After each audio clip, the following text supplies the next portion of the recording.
Inspired by the life of the savvy and ambitious Colombian businesswoman Griselda Blanco comes a new Netflix original limited series. Griselda tells the story of a devoted mother who, with her lethal blend of charm and relentless savagery, creates one of the most powerful cartels in history. Witness Sofia Vergara's captivating transformation into the godmother of the underworld. Griselda, now streaming only on Netflix.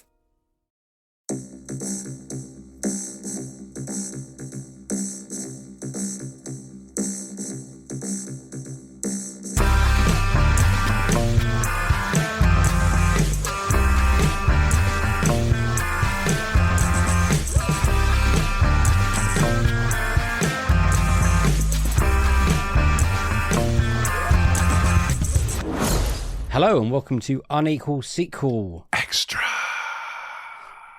This is it. This is the first extra episode of February. We've made it through January. Thank God for that. That was a long year, wasn't it? It seemed like that month. It was a long one. We're crashing into February quite hard.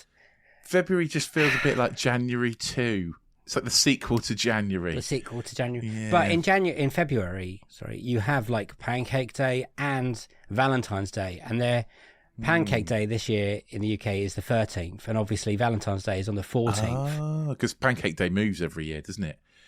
I don't understand the gimmick of Pancake Day and why it moves. Is it anything to do with Jesus? Yeah. Jesus It's to do with Easter, isn't it? So it's the day before Lent starts. And so you eat up all your eggs and flour and milk and stuff because you're supposed to fast during Lent. Oh, so Jesus never had a pancake? No. And he never had an Easter egg either. I mean, he would have loved an Easter egg. I bet he would, yeah. He'd have been all over an Easter egg. So when's Easter then? That's the end of the month, isn't it? April, I think, isn't it? Hang on. So how comes... So, first week of April, Easter. So what's Pancake Day got to do with Easter? Because you're supposed to... Okay, so... Oh, God. I'm not a Christian. This is hard to answer. I'm going off of, middle school knowledge right now. But as far as I understand it, you're supposed to fast from Lent until Easter. Right. So, Pancake Day is the day before Lent. So, you eat up all the good food on Pancake Day, then you're not supposed to eat until Easter. So you fast until Easter. Or who makes those dates up? In reality, it's like... it's all based with the moon and the lunar cycle and the stuff. Moon? Yeah, that's why Easter moves, isn't it? It's like something to do with some sort of thing with, I don't know, with the lunar calendar. That's why Easter's never on the same at the hooky same time. And trippy to me, Rich. Yeah. Sounds like you're making it up. I know, it sounds like it's making up because it's religion and it's all made up. Oh, okay. Hello, welcome to February. This isn't what you were expecting, was it? Do you feel like we're filling a little bit? Anyway, we are into February, and we all know that February and January are very quiet for releases for sequels. They're very quiet. So we always have to go hunting around. So Rich found something for this month, and it was exciting. I thought, let's go with that, Rich. So if you want to fill the audience in what we're doing. So we thought we would dig deeper than we've ever done back into sequel archives, and we found a movie that's 35 years old this month. 35 years old. A sequel that's 35 years old. I mean, there is a caveat to that. It was released on the 10th of February 1989 in the United States. But because back in the 80s, we were months and months behind the United States, it didn't come out in the UK until September. Wow. That's a pause, isn't it? Well, it used to be normal, didn't it? It used to be at least 6 months between America and UK releases. It wasn't really a problem because spoilers were harder to come by back in those days because obviously the internet and mobile phones wasn't a thing. Yeah. But 35 years ago, The Fly 2... I was going to say, still haven't seen what movie it is. Oh, yeah. The Fly 2, the sequel to David Cronenberg's classic and quite truly horrifying film, The Fly, starring Goldblum. Jeff Goldblum. Jeff. It's like, I've forgotten his first name, really. Which is a cracking film from 1986. Which truly, I watched far too young. Me too. Yeah, I think I was about Me 10. too. I think I was about 11, and the bit when he pukes up on the guy's arms and legs has lived with me. Oh, yes. And I don't think I've ever rewatched it. Oh, really? After that, because it was so traumatizing. I have rewatched it a couple of times because I find it quite. I know I'm not into a horror movie, but I find The Fly quite fun. Like, Well, Goldblum really pumps his acting into that film. He does, yeah. It's built for him, to be honest. And Cronenberg, like that body horror, shocking thing. Also, for David Cronenberg, it feels kind of like a blockbustery film, weirdly, compared to some of his other films. Yeah. It feels like I think it was a bit of a B movie. I don't think it was. Isn't it a remake of an original film? Isn't there an original? Oh, I don't know. But I wouldn't be surprised. So he's remade that. So lots of people put it in there like greatest ever remakes. I'm like, come on. Okay. From like 1912 or something stupid like that. Anyway, The Fly 2 picks up, 3 years later in 1989. Lots of people didn't want to come back for it. Not even Gina Davis. No. They recast her for a woman that's 10 years younger than Gina Davis in the birth scene at the beginning. Anyway, I'm going to do the synopsis and then we can really crack into it. So here's the synopsis of The Fly 2. Oh, are you doing the synopsis today? Oh, do you want? I've got it in front of me. Go for it. Yeah. Normally you make me do the synopsis. The almost human son of Blundellfly searches for a cure to his mutated genes while being monitored by a nefarious corporation that wishes to continue his father's experiments. Do you want to add anything onto that? I mean, it's Brundlefly, not Blundellfly. Well, I think Martin Brundle. Right? Yeah. So Eric Stoltz's character in this is called Martin Brundle. So it's an interesting biopic of the early years of former Formula One driver Martin Brundle. Oh yeah, and would explain why he doesn't seem to age. True. It's directed someone called Chris Wallace. Never heard of him. He was the visual effects supervisor on The Fly and Gremlins. Okay. So he's mostly known for special effects, essentially. Well, brilliant job, because The Fly is, I mean, incredible, well ahead of its time. Incredible special effects. So yeah, like I say, like those kind of 80s kind of times, like The Fly and Gremlins. He did Hot Shots, lots of different kind of movies. He worked on. There was a creature designer on Return of the Jedi. Lots of that kind of high level stuff, but didn't in terms of directing. Is this his first film? This is his first film, and I think his only kind of like feature. So he's done a short and he's done a Gremlins kind of documentary thing. Okay, but well, good for him. Yeah, good for him. So, I think we've just spoiled that. We've both seen The Fly a long time ago, and we shouldn't have watched it when we were 10 or 11. Yeah, far too young. I feel that's not lots of people's experiences with The Fly. I think it's one of those ones that went around the playground, I think. People going, oh my God, have you seen this?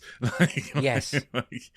That tell you wild stories about things that happen and you watch it and you're like, it's a little tamer than I imagined. Me and my friends went for a period of doing the movies. Okay. So The Thing, The Blob, and The Fly seemed like the trilogy. Okay. I remember watching those when I was 10 or 11.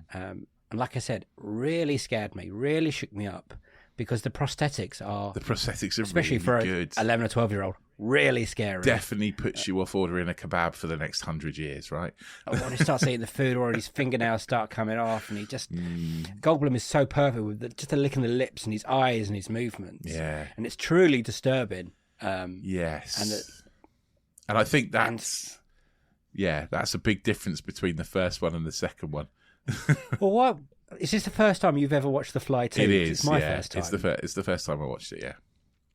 Why have you not we've not gone to see The Fly 2? I don't know. I mean, 1989 was a good year for movies. There's some strong movies out that year. So it had a lot of competition. But also, I don't know. Maybe it just doesn't have the shock value of the first one. So people weren't talking about it because it wasn't like movie marketing was really a big thing when I was 8. Like when this came out. So, well, 1989, I was 4. So yeah, so you wouldn't have watched it when it came out, kind of thing. Absolutely not. But I didn't watch the other one until like 97, 98 the first time. True. But then I don't know. You know, sequels to that kind of movie weren't a big thing. They tended to be really low quality and not worth watching, I think. Well, yeah, you had to hunt out VHS, and if you like your dad or your uncle or like family friends don't have it, then you didn't watch it because you weren't going to catch it on TV because you weren't allowed to stay up that late. There's no way you'd watch it on TV. Imagine walking in, your mum's found out you're watching The Fly. She would have gone ballistic. And it was that kind of time when if it was on TV, they'd have cut out all the good bits anyway. Well, that would have been a weird film to watch. A weird film. If they cut all the good bits out of this film. Basically cut out the last half an hour. Or even the beginning, to be honest. Yeah, true, yeah. So this is the first time, and I think I've always been really... the other day we found out there's an RIPD2. Yeah. And you're like, I don't want to ever touch that kind of thing. I think like The Fly 2 feels like one of those sequels that you didn't really know existed. No. A bit like Psycho 2. Yes. You know, when that came up. Or even up. Texas Chainsaw Massacre 2. Yeah. Yeah. When those I would put it in the same brackets as those sequels. Yeah, me too. Yeah, ones that you didn't think needed to exist. But here we are. 35 years later, watching this sequel. Yeah, like I said, so the storyline I think is pretty good. There's the son. I think you knew that she was pregnant at the end of the first film. I have to. Yeah, I think so. I that seems to be in my brain. So yeah, I seem to think because she kills him at the end, doesn't she? She kills the fly. Yeah. But then she's pregnant at that point. I think, and I think you know that. So this is like 9 months, or even does it say 5 months later? Yeah, because also it's accelerate. The kid grows at accelerated rate, so which turns this film into like a little bit of a big movie. Well, yeah. I mean, I've got some things to talk about with that. He's a fully adult by the age of 5. Yes, yeah. So the spoiler. He's the size of an 8-year-old when he's 11 months old. You know that kind of So it starts straight away of. I still want to call her Gina Davis, but it's not Gina Davis. No, I'm not it's sure another woman. who it is. Saffron Henderson was the actress, I believe, playing Veronica. You barely see her, to be honest. I don't like... Barely see her. She's given birth to this cocoon pod thing. Yeah. And what made it really traumatic for me is her shouting, "You promised me it wasn't going to be like this." We've got the evil scientist, Bartok, wherever his name is. Anton Bartok. Was he in the original? I can't remember. I don't know.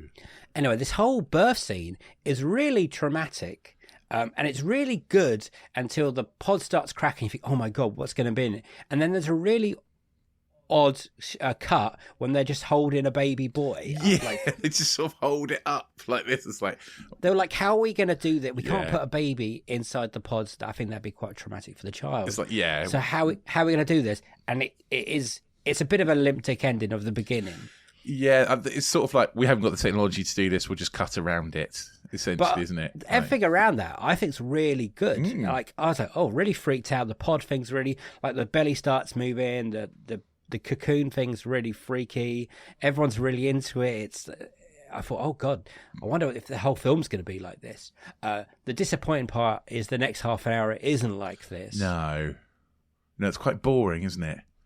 And they do a lot of explaining that his growth acceleration, and they try and link it to the first film. So we always have those video files that he keeps finding of his dad's and stuff like that. But it doesn't really get going until the change. But you find out that he's been Truman showed, essentially. Truman showed pretty much in the lab, yeah, and that they're lying to him and saying, yes, we could fix you at some point, and these are your drugs. But really, the bad company want him to turn into the Fly. Yes. Can you explain why, Rich? Because they're trying to work teleportation, right? Well, no, they've gone past that now. So now Bartok is interested in the next stage of human evolution, essentially. So that's what he's trying to do with the Fly, is that he doesn't want the teleportation device to work. Martin's trying to get the teleportation device to work, but Bartok wants Martin to develop into the Fly so he can essentially create super serum. You know, he wants a Captain America style, give everyone superpowers kind of. Well, everyone who can afford it. Superpowers. No, he doesn't want them to turn them into flies, but he wants to be able to like harness it essentially, so that he can give people superpowers without all the downsidey stuff. That's his motivation essentially. That's his evil plan. Yeah, super serum. That's his plan. Okay, because the teleportation thing, because I've been wanting teleportation for a long time. It would help me a lot to get around to work and stuff. Yeah. Now I don't. No. I don't think, just in case. No. I should have remembered that from the first film and what happened to Jeff. But I really like teleportation. But if it does that to you, then no, thank you. There's a horrible scene when a dog gets teleported and turns into a mixture. And that's sort of the turning point, isn't it? As the dog gets teleported, like it's Martin's dog, isn't it? And like that he loves, and the dog gets teleported and turned into this mutant thing. And they tell Martin the dog has been they put the dog down because obviously it was so like mutated and miserable. And then he discovers they haven't put it down; they've been keeping it in like a Sarlacc pit. Yeah, good description. So that's kind of when he goes, oh, actually, maybe this Dr. Bartok guy isn't a nice, genuine guy. Maybe he is the baddie. That's true. It's a useful device. Useful plot device, I would say. I think the plot's pretty good, to be honest. Oh, yeah. I thought this is going to be really, really rubbish when I first started to watch it. I was also worried because I was scared of the first one and haven't returned to that for mental reasons. And I was like, okay, we'll watch The Fly 2. We'll see what it's like. And there's some bits at the end when face melting is going along, which again is quite good. Yeah, it looks all right. I think shall we say Eric Stoltz is Stoltz is plays Martin. He's no Jeff Goldblum. He's no Jeff Goldblum, bless him. Is this around the time he lost Back to the Future? Well, no, it's after Back to the Future, isn't it? Back to the Future was 85, and this is 89. That poor boy, then. Yeah, his career descent is sharp. So, like Richie was saying earlier, that when he's a fully adult Martin, he's actually still, 8 years old or even less than that? No, he's 5 years old. 5 years old, but he's also a genius. Yeah, so he's both mentally and physically developed. So he's not like a child in a man's body. He's still naive, like very naive, because he's only 5 years old and he's never been out of this room, essentially. So he's still very naive, but he's not physically or mentally a child, I would say. Still really creepy that he has sex in this movie. He does find himself a love interest, another woman.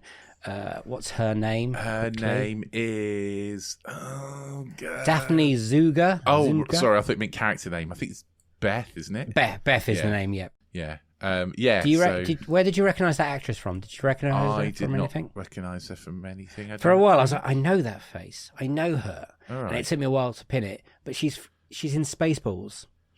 She plays the Princess Leia knockoff. Oh, okay. Yeah, I can see it now. Yeah. Spaceballs was before this. Oh, okay. I was like, her career, have an interesting career. She's still working now, so that's good for her. Good, yeah. But the sex scene with the 5-year-old man-child, it's a bit big. It's a bit like... Yeah, but also, she's not surprised when she finds out that he is 5 years old and doesn't seem to be like, oh my God, what have I done? No, she's like, I feel like Martin should have told her at that point. Yeah, well, that's what I'm thinking, is that does she know he's only 5 years old? Like... Because she's not surprised when it's mentioned. No, because he has been brought up in a lab for, I'm about to say all his life, but it is like 4 years. Yeah. And then eventually the bad guy goes, hey, we've got you a nice flat and you can work at the but the flat is still like on the premises and is it? Yeah. It's still like on the campus and he's videoed. Yeah, he's like CCTV'd all the time without him knowing. By the evil security guard. Yeah, I mean, Gary Chalk is so evil. I don't know what his character name is, but he's like Gary Chalk has been in loads of stuff, right? Oh, really? I didn't recognise his face. Oh, didn't you? He's no. been in lots of different things. You'd recognise it's his voice, I think, more than anything. I'm sure he's in like Transformers. He does voices. I knew in it would be Transformers and Transformers. stuff. But he's in like, what else is he in? I've definitely seen him in lots of things, and I'm sure he's done voices on like Ninjago and stuff like that. And Ninjago. oh, my son loves Ninjago. I know. All kid stuff. Then is that what you were saying? No, more voice actor. So yeah, but I think isn't he in the Fargo TV series? He's been in lots of like small roles in B movies. Like he's in I can't remember. I've clicked on his name now. But yeah, he's in lots of stuff. Pretty much. He's in Freddy vs. Jason as Sheriff Williams. Okay. He is in Beast Wars: Transformers as Optimus Primal. Yes, that's probably where I know the name from. Then. He's in 8 Below. What's 8 Below? I don't think I've seen that one. It's got Paul Walker in it with the Huskies. Oh, right, okay. You're right, he's in Ninjago as well. Rich. Look at that, eh? Incredible scene. Incredible scene. I've known him by the name rather than his face, because I know him from voice acting, but yeah. He was in the Predator as a postal worker recently. Mm. But yeah, it's a lot of kids' voice stuff. Yeah. You're right, absolutely. Oh, wow, yeah. He's worked a lot. And he plays Scuba? I can't remember what I didn't catch what his name was called. Just evil security guard, essentially. And I don't know why he hates everyone so much. Well, everyone seems to hate Martin. Yeah. Like, the doctors all hate him. Like, even when he's a little boy, they're really mean to him.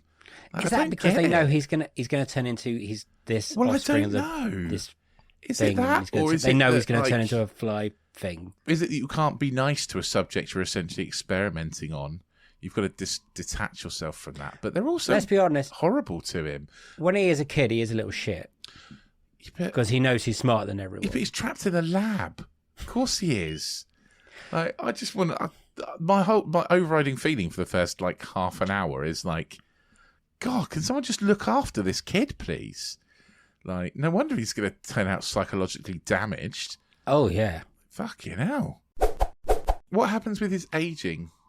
Would he carry on aging? Because he seems to be like, grown up Eric Stoltz for quite a long time.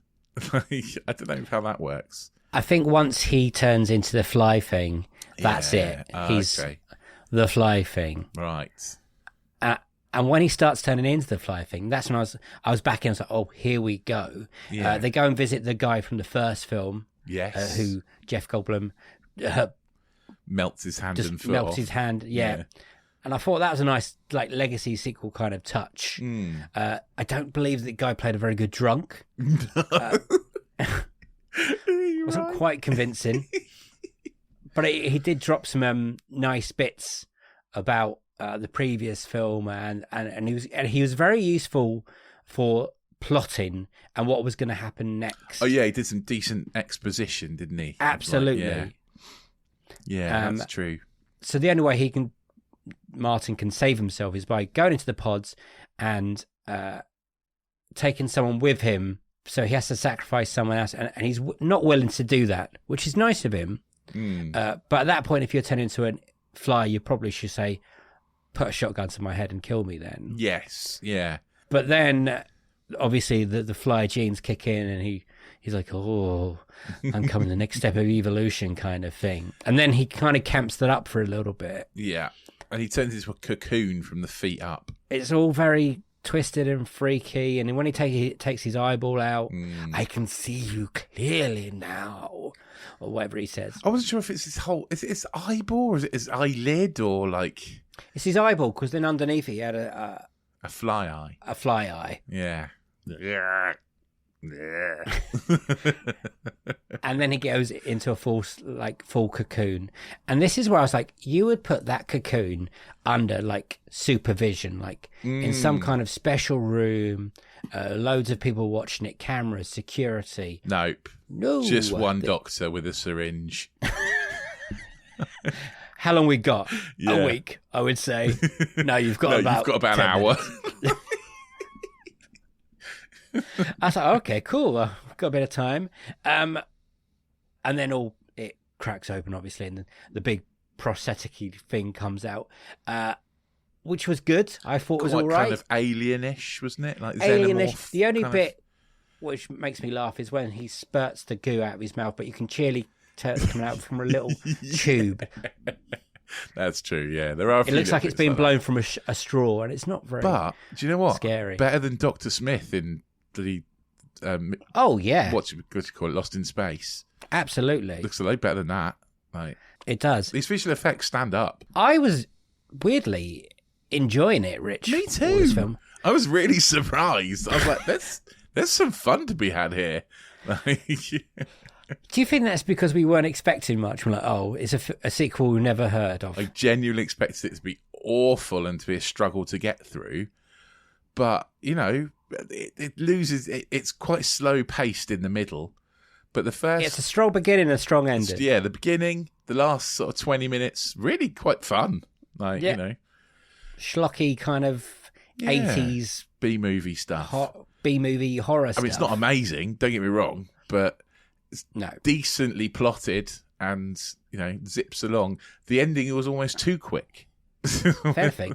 I thought, because they didn't really mention what happens to Martin after he... So basically he takes the bad guy, Bartok, into the pods with it, and Martin comes out as a normal human being, and all the bad... I mean, sort of. He sort of comes out as a normal human being inside of Bartok in some way. It's a bit weird. They're sort of linked together, and Bartok's like a mutant-y thing like the dog. Good ending. Yeah, there. And then Martin kind of crawls out the back of him. But Martin should definitely still be taken by police because he's definitely killed. Oh yeah, absolutely. Multiple people at that point. Yeah, there's no way he can get away with it. Be like, it doesn't really say what happens to Martin, though, does it? You're okay now, Martin. You're free. But you're a real boy. Also, why does he go back to Eric Stoltz Martin? Why not like child Martin? Like, I don't know. It's Yeah, you're right. It should have done a little bit more with that. Yeah. Like, I don't know. No, because they couldn't go back to the child because they need the romantic kiss at the end. True. He's all gooed up and she's like, I'll have a bit of that. Yeah, I can't believe she kisses him when he's essentially covered in mucus. Like, and then the Bartok is out with this big McAtee thing, which is quite freaky. Yeah, I mean, he's basically like the dog earlier on. Like, basically, looks like he'd been turned inside out. And then they put him in the Sarlacc pit. Yeah, like the dog, and that's the ending. Of him, like, pretty crawling dark out ending, into the Sarlacc pit. Yeah, I was like, I mean, he probably deserved that. He was a very bad man. He was, but I also felt like, oh, God, just kill him. Why are you keeping him? Yeah. Yeah. I absolutely agree. Yeah, I'm going to put this in the same kind of camp as, like, weirdly, as Texas Chainsaw Massacre 2 and Psycho 2. Yeah. Me being pleasantly surprised of these sequels that no one asked for and didn't know existed. It's not good. No. It's not good, but it's also not bad. Like, it's, you know, The Fly is really... what makes The Fly great is Jeff Goldblum's performance, and Eric Stoltz does not go anywhere close to that. So it's missing that kind of bit of magic. I also think they're missing the David Cronenberg. Oh, yeah, definitely. That's true. Yeah, it's definitely it's very much a photocopy of the first one. Paint by numbers. Yeah, slightly less quality. But it doesn't feel as special and as weird and wonderful. Having said that, it's fun though, right? It is kind of... I was pleasantly surprised about the whole thing. Like, I did not expect the beginning to be that freaky and weird. No. And I think everyone does okay with what they have, kind of thing. And then you are waiting for the change. You are waiting for what's going to come next. Yeah, I mean, that's basically... a lot of the film. The middle of the film, where it's like Eric Stoltz and whoever Beth is overacting. Like, being like really dramatic about nothing. Like, that's kind of... You're like, oh, yeah, could do without this. Yeah, I absolutely agree with you. Do you quickly want to know where it came on there? 1989, which was a brilliant year for cinema. Go on then. Brilliant year of cinema because it had Batman, Indiana Jones, Lethal Weapon 2, Back to the Future 2, Ghostbusters 2, Driving Miss Daisy won Oscars, so we can't forget about that. National Lampoon's Christmas Vacation. These are all brilliant films. Uncle Buck was this year as well, and that's a brilliant film. When Harry Met Sally, right? So it came we're not quite sure the budget of this, are we, Rich? We think it's around 15 million. Yeah, well, the first one was about 15 million. I imagine this would be similar, if not a bit lower. It came at the 54th most highest grossing film of the year. That's pretty good, I'd say, for this kind of movie. I mean, worldwide, it took about 38 million, apparently, which is, It's all right. All right. For a B movie like this, yeah, I think that's okay. It's a very crowded year. I was just seeing how many sequels are above it. Indiana Jones, Last Crusade, Lethal Weapon 2, Back to the Future 2, Ghostbusters 2. Yeah, none of them in February. Christmas Vacation, Star Trek 5, The Final Frontier, I think. Karate Kid Part 3. Oh. Nightmare on Elm Street, The Dream Child, which I can't remember if that's the second or fourth one. It's not the third one. It's not the third one, no. I think it's the I don't know. It's a lot. It's a good year for a film. And I don't know if that is a good amount of money in 1989. I mean, the highest grossing film was Batman with 401 million. But then second to that was Indiana Jones The Last Crusade, which just made under 200 million. So it's not awful. No. I think it did all right. Yeah, I'd say, for what it is. I'm surprised it didn't do more, as in they didn't go further with The Fly. Like, I'm surprised there was never a Fly 3. There wasn't a Fly 3, was there, Rich? I don't think so. Well, I mean, I didn't know there was a Fly 2, to be honest. No. And I'm surprised they've never remade The Fly, but I think that's maybe because David Cronenberg did the original. And you can't... Yeah. It's kind of, like, perfect. Do you want to know the... Should we do the Rotten Tomato games? We'll do the first and second one. That's interesting. I don't think there ever was a 3, by the way. No. They didn't really leave it open, I guess, because at the end of the first Fly, you found out she was pregnant, so there's somewhere to go with it. Mm. And this one, I think the story's kind of put to end. But, 90s and 2000s remakes, there was no stopping it. Okay, so The Fly in 1986, critic score on Rotten Tomato, what do you reckon? The original? Yeah, we'll do the original. Okay, still quite a B movie, probably still not critic fodder, but possibly people that are quite surprised at how good it is. It's like David Cronenberg. I'm going to go with 72. 93%. 93! Wow! Wow. Audience score? Okay. Audience score. I was going to say audience score in the 80s because I thought that was kind of the audience would be a step up from the critics. I don't know if Rotten Tomato would take... Because it would be people voting for it now, because Rotten Tomatoes only been a thing since, 2000? Yeah, I mean, in terms of critic score, then they look back into old reviews and stuff. I'm not sure how many. There was only 75 reviews. So. Yeah, so some of those must be old ones. They must have gone back into the archives. So. I'm going to go with. You've made me think now that the audience score might be lower because it's judging it on modern standards. Mm. I'm still sticking with reasonably high, though. I'm still going with 74. 83%. Oh, you put me off. I was going to go for 83. I love it. The slogan on the Fly poster was "Be afraid, be very afraid." Yeah, such a good slogan. It's really scary, the first one. I don't think the second one is as scary, but maybe that's because I'm an adult now and it wouldn't. No. I also think it's just not as scary.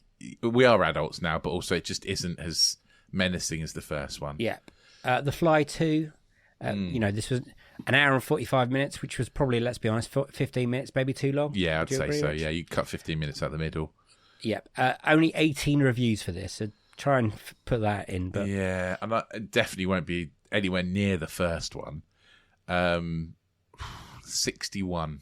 33%. 33. God, that's lower than I thought. Okay. Maybe audience would be higher. A worthless sequel to a very good film. Oh, I wouldn't say worthless. The less said about The Fly 2 or Son of Blundellfry, the better. Just the horrible fate of the golden retriever is guaranteed to make dog lovers cringe, but beyond that, it's hard to invest much emotion in the strung-up, inducing follow-up. Yeah, the film is entertaining, surprisingly agile and concise, but clearly inconsiderate in a time and place. Now, I don't know. That's from Full Review in Spanish. What I would say is that it's whilst it there is some fun to be had, it's clearly not as well directed and not as well written as the first one, and definitely not as well acted. I think they're trying to do different themes. Like the first one's so mentally torturous, if that makes sense, like it really gets in your brain, like what if, oh that's horrible, and they really go into that body horror, like his change is such a big thing in the first film. And they don't dwell on that as much in this on the first film, like the changes that mentally and physically that Jeff Goldblum's going through is brilliantly done in the first film, and in this film they barely touch on the mental side. It's like the bit in the hotel is like his bit when he's changing, and the change physically. I mean, there's one bit when he's poking his arm and some goose coming out, and that's about it. That's about it. Yeah, that's true. Until his face starts, lumpity bumpity. But then there's the cocoon happens, and you're rushed to the fly bit when he's fully fledged fly. True. Anyway, so the audience score 10,000 plus ratings. 56. So 24%. Whoa! Ouch. Okay. I think that's a little bit unfair. Maybe I don't know. Yeah, I don't know. I wouldn't put it. What would you put it? Where would you put it? I probably wouldn't give it 3 stars. No, so I would probably be one of those people where it doesn't get a positive review. I'd probably give it a 2 to 2.5, I guess. And that's us being positive. Yeah. I mean, that is being positive. It's not it doesn't need to exist, essentially. For a film that's 35 years old, I don't think it's awful. No, and I think that's because the visual effects still work. The bit when the guy's face is coming apart and he's ripping his skin off, I thought was tremendous at that one point. Yeah, it is. But, I think, like you said, you mentioned Indiana Jones, we've had face melting. That's a thing. But, there's nothing, I don't think... That's the same year. I don't think the visual effects are... Well, no, it's... Last Crusade is the same year. Yeah, but Last Crusade isn't when they do the face melting, is it? Good point. Yeah, you're right. That's Temple of Raiders, isn't it? Yeah. So it's a lot earlier than this. It's like 80. You're right. Shut up, Dave. So I don't think there's anything like surprising in the visual effects. There's not anyone's going like, oh my God, I've never seen that before. There's a bit when the guy gets squirted on his hand with the same stuff that's melted someone's face. Yeah. And his hand is like, ooh. Yeah. Ow. Really, in theory, his hand should have been like off. Yeah. True. And I thought that's a bit of a plot. Yeah, true. I mean, there's lots of dodgy plot defects, but I think. But overall, I had fun. I had fun with it. Would you recommend it to people? It is there to be found on the internet, we should say. Yes, yeah. You have trouble trying to stream it. You can't find that on many streaming sites and stuff, but you can find it if you look hard enough. I don't know. I mean, if you're trying, it's nothing really here to recommend particularly, but go watch the if you do stumble across it, you won't hate it. There is some fun to be had. We've watched far worse sequels. If you haven't watched The Fly, go watch The Fly. Yes, yeah, definitely. And if you really enjoy The Fly, probably stick at The Fly. I would watch this over Aquaman and the Lost Kingdom. Yes. I had more fun watching this than I did watching that. So, that's where it sits. But yeah, I mean, in terms of, I wouldn't highly recommend it, but I also wouldn't tell people to never watch it. So is this a celebration anniversary special or? I mean, go. It's a thing. It's a thing that's there. Someone made a thing. If you're complete, there are going to be people out there who love it. I reckon. There's going to be people out there that didn't know it existed. Yeah. So most people won't know it existed, but there will also be people out there who absolutely love it. I should think. It's that kind of movie. Incredible. I was pleasantly surprised, and it's a thing that's now in my movie database that I've watched. Yeah. So, are we? Yeah, are we going to do Unequal sequel and marks out of 7 sort of stuff? We can. Or? We can do if we want. I mean, it's a 1.52, isn't it? If we're at 7. No, I said it was 2.5 out of 5. So, oh my god. In that case, it's sort of like a 3 out of 7.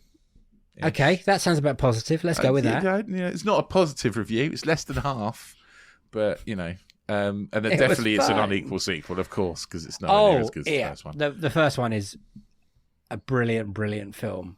One day I'll be brave enough to go back to. Not yet. No. Not yet. Because Jeff Loeb is so fucking creepy in that film. And you're right, Eric Stoltz just isn't there, is he? Isn't. Not on the same kind of level. But he's playing a very different character. But he doesn't really play it like a child, like maybe he should do. Yeah. I don't know. I think that's down to directing more than anything, though, isn't it? 35 years. Congratulations to The Fly 2. You've done it. Happy 35th birthday. Happy 35th birthday. See you at the 40th. Rich, sit us out.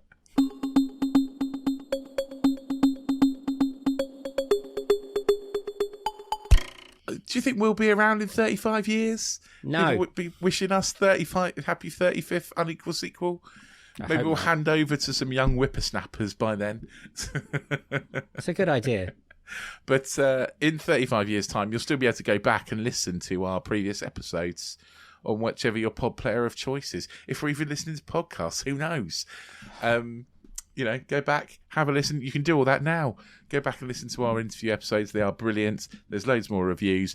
You won't find one that goes back as far as 35 years, but there are lots of anniversary specials if this is your thing.